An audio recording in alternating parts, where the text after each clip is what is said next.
ஓம் சாமியே சரணம் ஐயப்பா. சபரிமலைக்கு போயிருந்தோம் பாருங்கள். தோழி தூக்கிட்டு வராங்க. எவ்வளோ கஷ்டம் தெரியுங்களா அது.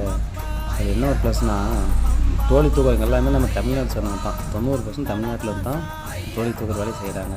அவங்க எவ்வளோ கஷ்டப்பட்டு மேலே ஏறாங்க பாருங்கள். ரொம்ப கஷ்டங்க. நம்மளால் நார்மலாகவே மேலே ஏற முடியல.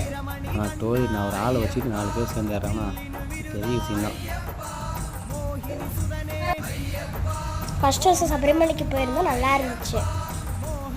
அதுக்கப்புறம் தோழி தூக்கிட்டு போகிறாங்க, எவ்வளோ கஷ்டப்படுறாங்க பாரு. தோழி தூக்கிட்டு போகிறாங்க பாருங்க, எவ்வளோ கஷ்டப்படுறாங்கன்னு. இப்போ நீ இருந்து தூக்கிட்டு பண்ணி எப்படி இருந்துச்சு? ஜாலியாக இருந்துச்சு. ஜாலியாக இருந்துச்சா? அப்பாச்சி மாடு ஏறும்போது எப்படி இருந்துச்சு? கொஞ்சம் கஷ்டமாக இருந்துச்சு.